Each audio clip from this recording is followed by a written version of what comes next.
নমস্কার সম্মানিত শিক্ষক এবং শিক্ষয়িত্রীগণ, আমি অমিত দাস। আমি আপনাদের সবাইকে আমার ইউটিউব চ্যানেলে সুস্বাগতম জানাই।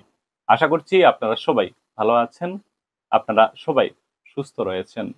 বিদ্যাঞ্জলি পোর্টালের উপর খুবই গুরুত্বপূর্ণ তথা একটি প্রয়োজনীয় ভিডিও নিয়ে এসেছি আপনাদের জন্য।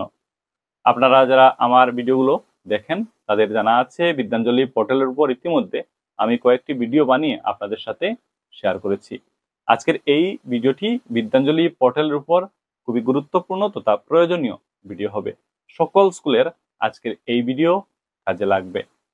ধরুন একজন ভলেন্টিয়ার, একজন স্বেচ্ছাসেবক একটি স্কুলে কোনো কিছু কন্ট্রিবিউট করেছেন বা কোনো কিছু ডোনেশন করেছেন। সেটা হতে পারে অ্যাসেট, হতে পারে কোনো ম্যাটেরিয়াল, হতে পারে কোনো ইকুইপমেন্ট।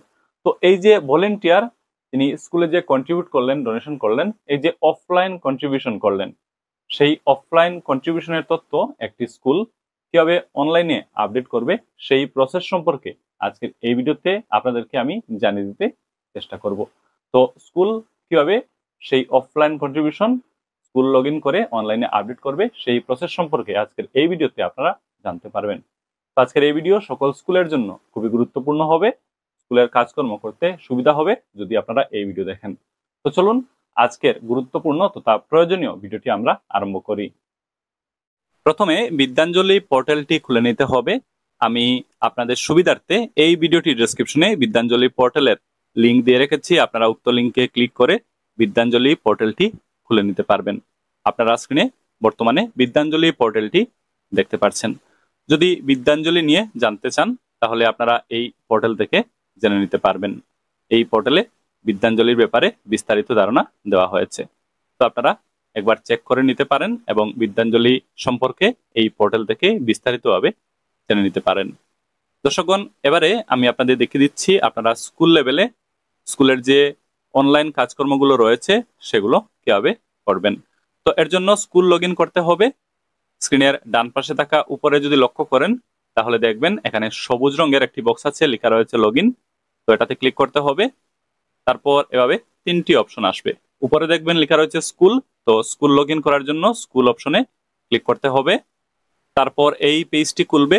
পেজটির ডান পাশে লক্ষ্য করুন, উপরে দেখুন লেখা রয়েছে স্কুল লগ ইন। তো এই পেজে স্কুল লগ ইন করতে হবে। স্কুল লগ ইন কিভাবে করা যাবে আমি আপনাদের বলে দিই। এর জন্য নিচে দেখুন লেখা রয়েছে ইউডেস কোড, এই বক্সে স্কুলের ইউডেস কোড বসিয়ে দিতে হবে। তারপর আছে পাসওয়ার্ড, এই বক্সে স্কুলের পাসওয়ার্ড বসিয়ে দিতে হবে। রয়েছে ক্যাপচা, দেখে দেখে বাম পাশে বসিয়ে দিয়ে সাবমিট বাটনে ক্লিক করে স্কুল লগ ইন করা যাবে।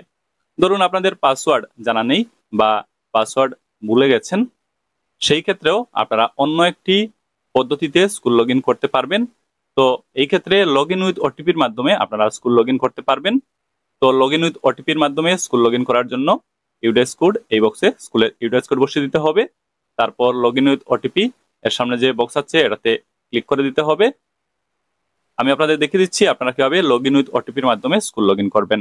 তো এর জন্য ইউডেস কোড, এই বক্সে স্কুলের ইউডেস কোড বসিয়ে দিতে হবে। তারপর লগ ইন উইথ ওটিপি এর সামনে যে বক্স আছে এটাতে ক্লিক করতে হবে। নিচে রয়েছে ক্যাপচা, দেখে দেখে বাম পাশের বক্সে বসিয়ে দিতে হবে এবং সাবমিট বাটনে ক্লিক করতে হবে। তারপর নিচে দেখবেন আরো দুইটি বক্স চলে এসেছে, লেখা রয়েছে মোবাইল লিঙ্কড উইথ ইউডেস প্লাস। তো স্কুলের যেটা মোবাইল নাম্বার ইউডেস প্লাস পোর্টালে রেজিস্টার আছে সেই মোবাইল নাম্বারটি নিচের এই বক্সে বসাতে হবে। নিচে রয়েছে ক্যাপচা, দেখে দেখে বাম পাশের বক্সে বসিয়ে দিতে হবে এবং লগ ইন বাটনে ক্লিক করে নিতে হবে। সাথে সাথে আপনাদের দেওয়া মোবাইল নাম্বারে একটি ওটিপি চলে যাবে। ওটিপি দেখে দেখে এই বক্সে বসিয়ে দিতে হবে। ক্যাপচাগুলো আবারও এই বক্সে বসিয়ে দিতে হবে এবং লগ ইন বাটনে ক্লিক করে স্কুল লগ ইন করে নিতে হবে। সাথে সাথে স্কুলের ড্যাশবোর্ড খুলে যাবে। স্কুলের ড্যাশবোর্ড খুলে যাওয়ার পর স্ক্রিনের বাম পাশে থাকা উপরের অংশে যদি লক্ষ্য করেন তাহলে দেখবেন স্কুলের নাম লেখা রয়েছে, সেই সাথে স্কুলের ইউডেস কোডটিও লেখা রয়েছে। বাম পাশে একটু নিচে যদি লক্ষ্য করেন তাহলে দেখবেন এখানে অনেকগুলো অপশন আছে। একটি অপশন পাবেন লেখা রয়েছে অফলাইন কন্ট্রিবিউশনস, এই দেখুন লেখা রয়েছে অফলাইন কন্ট্রিবিউশনস। তো এবার এই অপশনে ক্লিক করতে হবে। সাথে সাথে ডান পাশে নতুন করে এই পেজটি খুলবে। পেজটির ডান পাশে থাকা উপরের অংশে লক্ষ্য করতে হবে, এখানে দেখবেন একটি প্লাস বাটন দেওয়া আছে। এই দেখুন একটি প্লাস বাটন এখানে দেওয়া রয়েছে। এবার এই প্লাস বাটনে ক্লিক করতে হবে। সাথে সাথে নতুন করে এই ফর্মটি খুলবে। উপরে যদি লক্ষ্য করেন তাহলে দেখবেন লেখা রয়েছে add offline assets oblique material oblique equipment request. তো এবার এই ফর্মটি সঠিক তথ্য দিয়ে পূরণ করতে হবে। কি কি তথ্য এখানে দিতে হবে আমি এক এক করে আপনাদের বলে দিচ্ছি। লেখা রয়েছে সিলেক্ট টাইপ। তো টাইপ সিলেক্ট করতে হবে। ক্লিক করলে লিস্ট খুলবে। এখানে 3টি অপশন আছে। প্রথমে আছে ইন্ডিভিজুয়াল ভলেন্টিয়ার ফ্রম ইন্ডিয়া, তারপর আছে ভলেন্টিয়ার এনআরআই অবলিক পিআইও, আর সবশেষে আছে এনজিও। তো এখান থেকে ভলেন্টিয়ার টাইপ সিলেক্ট করে নিতে হবে। আপনারা আপনাদের ক্ষেত্রে ভ্যালিড টাইপ এখান থেকে সিলেক্ট করে নেবেন। তারপর ভলেন্টিয়ার ডিটেলস দিতে হবে। মোবাইল নাম্বার, এই বক্সে ভলেন্টিয়ারের সঠিক মোবাইল নাম্বারটি বসিয়ে দিতে হবে। ইমেইল, এই বক্সে ভলেন্টিয়ারের ইমেইল অ্যাড্রেস লিখে দেওয়া যাবে। নেম, এই বক্সে ভলেন্টিয়ারের পুরো নাম সঠিকভাবে লিখে দিতে হবে। স্টেটস অবলিক ইউনিয়ন টেরিটরিজ, এটাতে ক্লিক করলে লিস্ট খুলবে এবং এই লিস্ট থেকে উক্ত ভলেন্টিয়ারের স্টেটের নাম বা ইউনিয়ন টেরিটরিজের নাম সিলেক্ট করে নিতে হবে। ডিস্ট্রিক্ট অবলিক রিজিয়ন্স, ক্লিক করলে লিস্ট খুলবে। এই লিস্ট থেকে উক্ত ভলেন্টিয়ারের ডিস্ট্রিক্ট অবলিক রিজিয়ন্সের নাম সিলেক্ট করে নিতে হবে। কান্ট্রি নেম, এখানে দেখবেন অটোমেটিক্যালি ফিল আপ করা রয়েছে। নিচে রয়েছে অ্যাসেটস ডিটেলস। তো এই সেকশনে অ্যাসেটস এর ডিটেলস দিতে হবে। কি কি তথ্য দেওয়ার প্রয়োজন পড়বে আমি আপনাদের বলে দিচ্ছি। Assets oblique material category, click করলে লিস্ট খুলবে। এই লিস্ট থেকে অ্যাসেটস অবলিক ম্যাটেরিয়াল ক্যাটাগরি বাছাই করে নিতে হবে। অনেকগুলো অপশন আছে, আপনারা এক এক করে পড়বেন এবং আপনাদের ক্ষেত্রে যেটা ভ্যালিড অপশন সেটা সিলেক্ট করে নেবেন।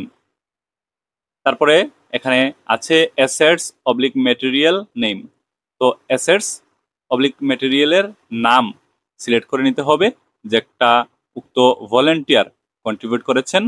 ক্লিক করলে লিস্ট খুলবে এবং লিস্ট থেকে সঠিক অপশন সিলেক্ট করে নিতে হবে। তারপর আছে মেনটেন্যান্স রিকোয়ার্ড, ক্লিক করলে লিস্ট খুলবে এবং এই লিস্ট থেকে সেই ভ্যালিড অপশনটি সিলেক্ট করে নিতে হবে। তারপর আছে কোয়ান্টিটি, তো কোয়ান্টিটির হিসাব এই বক্সে লিখে দিতে হবে। তারপর আছে আইটেম রিসিভড অন, কোন তারিখে আইটেম রিসিভ করেছেন সেটাও আপডেট করতে হবে। ক্লিক করলে ক্যালেন্ডার খুলবে, ক্যালেন্ডার থেকে সঠিক তারিখ সিলেক্ট করে নিতে হবে। তারপর আছে নাম্বার অফ ইম্প্যাক্টেড স্টুডেন্ট। তো এই যে ভলেন্টিয়ার কন্ট্রিবিউট করলেন, ডোনেশন করলেন, সেই ডোনেশনের ফলে কতটি ছাত্রছাত্রী ইম্প্যাক্ট হয়েছে সেটা এই বক্সে লিখে দিতে হবে। নিচে লেখা রয়েছে details of assets oblique material oblique equipment. তো সেই অ্যাসেটস অবলিক ম্যাটেরিয়াল অবলিক ইকুইপমেন্টের ডিটেলস এই বক্সে লিখে দিতে হবে। তো বিস্তারিতভাবে এখানে লিখে দিতে হবে। নিচে দেখুন ফটো আপলোড করতে হবে। আপলোড অ্যাসেট পিকচার 1, আপলোড বাটনে ক্লিক করে ফটো আপলোড করে দেওয়া যাবে। আপলোড অ্যাসেট পিকচার 2, আপলোড বাটনে ক্লিক করে আপলোড করে দেওয়া যাবে। আপলোড অ্যাসেট পিকচার 3, আপলোড বাটনে ক্লিক করে ফটো আপলোড করে দেওয়া যাবে। তো সেই অ্যাসেট অবলিক ম্যাটেরিয়াল অবলিক ইকুইপমেন্টের ফটো এখানে ক্লিক করে করে আপলোড করে নিতে হবে। এখানে 3টি ফটো আপলোড করতে হবে, পিকচার 1, পিকচার 2 এবং পিকচার 3। তো এই জিনিসটি মনে রাখবেন। ফটো আপলোড করার ক্ষেত্রে image types should be JPG, PNG, JPG and size must be less than 500 KB। এই জিনিসগুলো মনে রাখবেন। তো তথ্যগুলো ফিল আপ করে দেওয়ার পর, ফটোগুলো আপলোড করে দেওয়ার পর নিচে একটি আন্ডারটেকিং রয়েছে, এটি পড়ে নিতে হবে এবং সবকিছু ঠিকঠাক থাকলে সামনে দেখুন ছোট একটি বক্স আছে, এটাতে ক্লিক করে সিলেক্ট করে নিতে হবে। সবশেষে নিচে চলে আসতে হবে। এখানে 2টি অপশন আছে। প্রথম অপশনটি লক্ষ্য করুন, লেখা রয়েছে সেভ। এবার এই সেভ বাটনে ক্লিক করে দিতে হবে। সেভ বাটনে ক্লিক করে দিলে তথ্যগুলো সেভ হয়ে যাবে এবং সেই তথ্যগুলো স্ক্রিনে এখানে নিচে চলে আসবে, আপনারা দেখতে পারবেন। তো দর্শকগণ, আজকের এই ভিডিওতে আমি আপনাদেরকে দেখিয়ে দেওয়ার চেষ্টা করলাম ভলেন্টিয়ার দ্বারা কন্ট্রিবিউট করা অফলাইন কন্ট্রিবিউশনসের যে তথ্যগুলো রয়েছে সেই তথ্যগুলো কিভাবে বিদ্যাঞ্জলি পোর্টালে আপডেট করে দিবেন। তো আশা করি এই ভিডিও দেখার পর উক্ত বিষয় সম্পর্কে আপনারা জানতে পেরেছেন। তো ভিডিওটি দেখা হয়ে গেলে সবার সাথে এই ভিডিও অবশ্যই শেয়ার করবেন এবং সবাইকে এ ব্যাপারে জানিয়ে দিতে সহযোগিতা করবেন। আপনারা ভালো থাকুন, সুস্থ থাকুন। কথা হবে, দেখা হবে পরের ভিডিওতে। ধন্যবাদ।